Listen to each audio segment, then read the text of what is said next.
Class کے طالب علم سفیان اقبال کو دعوت دوں گا کہ وہ آئیں اپنے موضوع پر بیان فرمائیں۔ علیکم ورحمۃ اللہ وبرکاتہ۔ الحمد للہ رب العالمین والصلاة والسلام علی سید الانبیاء والمرسلین وعلی آلہ واصحابہ اجمعین ومن تبعهم بإحسان إلى يوم الدين أما بعد قال الله تبارك وتعالى إن عدة الشهور عند الله 12 شهرا في كتاب الله يوم خلق السماوات والأرض منها 4 حرم وقال النبي صلى الله عليه وآله وسلم ليس منا من لطم الخدود وشق الجيوب ودعا بدعوى الجاہلیہ رواہ البخاری۔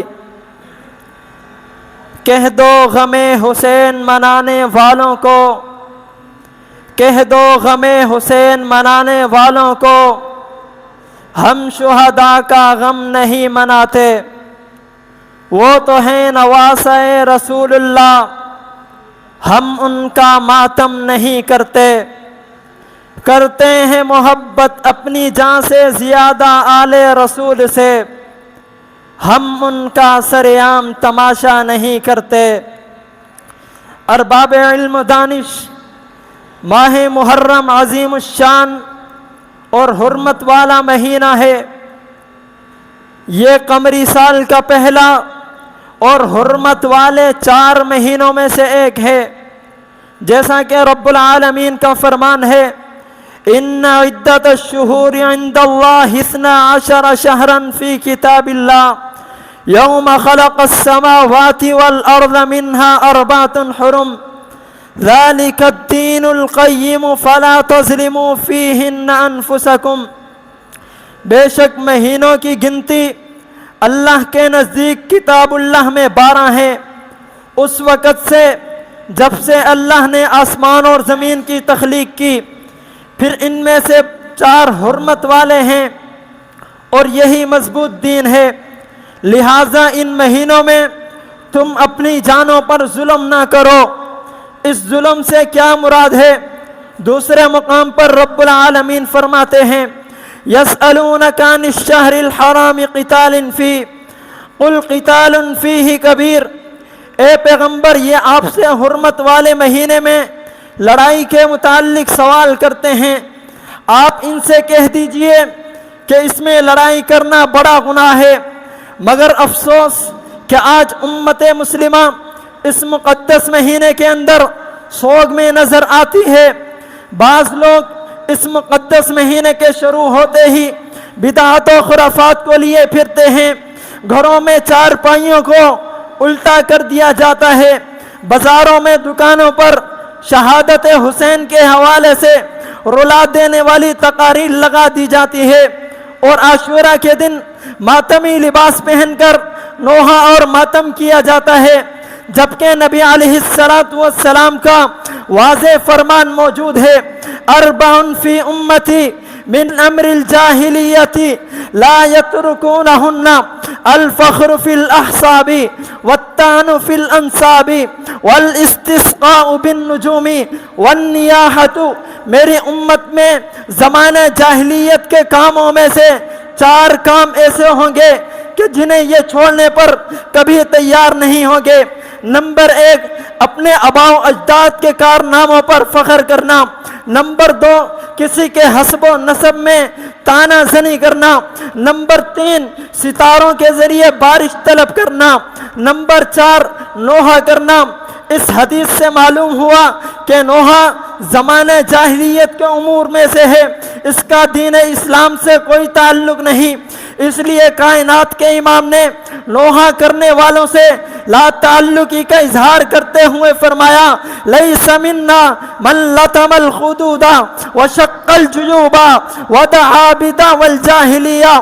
اس شخص کا ہم سے کوئی تعلق نہیں جس نے اپنے رخساروں پر تماچے مارے، اپنے گربان کو چاک کیا اور جاہلیت کی طرح چیخ و پکار کیا۔ اسی طرح بخاری اور مسلم کی روایت ہے، سیدنا ابو بردہ موسیٰ عشری رضی اللہ عنہ فرماتے ہیں کہ ایک مرتبہ سیدنا موسیٰ عشری رضی اللہ تعالیٰ عنہ شدید تکلیف میں مبتلا ہو گئے۔ آپ کا سر آپ کی اہلیہ کی گود میں تھا، آپ کی اہلیہ نے زور زور سے رونا شروع کر دیا، مگر آپ نے اسے کوئی جواب نہ دیا۔ کچھ دیر کے بعد جب آپ کو افاقہ ہوا تو آپ نے اپنی اہلیہ سے مخاطب ہو کر کہا کہ میں ہر اس شخص سے برات کا اعلان کرتا ہوں جس سے کائنات کے امام نے برات کا اعلان کیا۔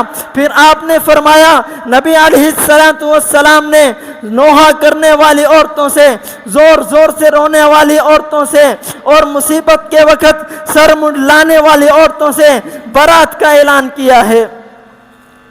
حضرات ذی وقار واقعہ کربلا کی آڑ میں آ کر آج کے نام نہار کھٹمل اور اپنے آپ کو اہل بیت کا ٹھیکیدار کہنے والے صحابہ کرام پر طعنہ تشی کرتے ہیں، صحابہ کرام کے بارے میں بکواس کرتے ہیں۔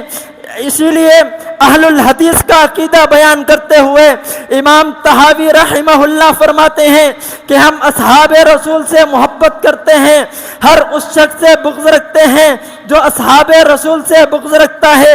جو ابو بکر کی صداقت کا انکار کرے ہم اسے کفر سمجھتے ہیں، جو عمر کی عدالت کا انکار کرے ہم اسے کفر سمجھتے ہیں، جو عثمان کی سخاوت کا انکار کرے ہم اسے کفر سمجھتے ہیں، جو ابو ہریرہ کی فقاہت کا انکار کرے ہم اسے کفر سمجھتے ہیں، جو امیر معاویہ کی کتابت کا انکار کرے ہم اسے کفر سمجھتے ہیں، جو علی کی شجاعت کا انکار کرے ہم اسے کفر سمجھتے ہیں۔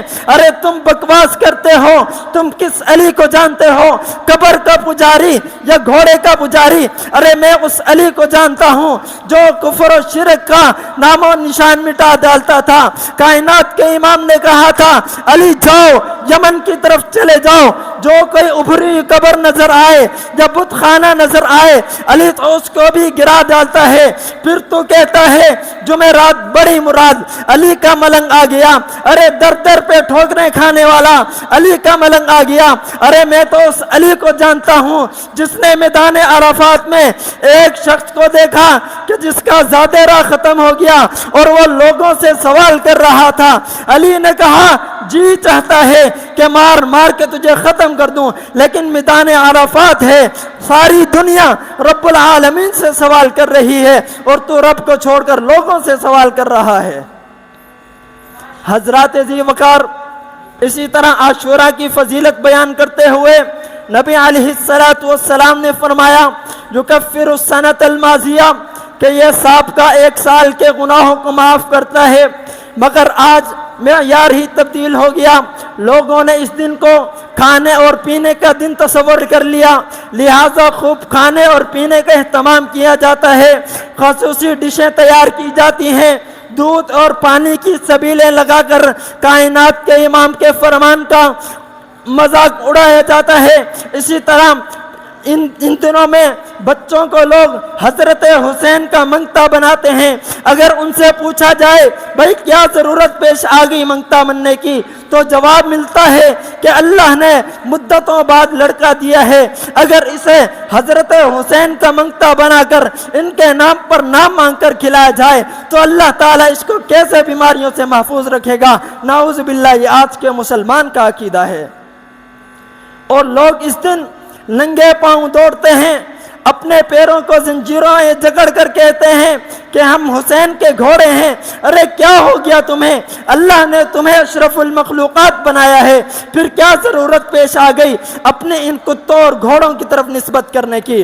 اللہ رب العالمین سے دعا ہے کہ رب العالمین ہمیں محرم کی بدعات و خرافات سے بچنے کی توفیق عطا فرمائے، آمین۔ وآخر دعوایا ان الحمدللہ رب العالمین۔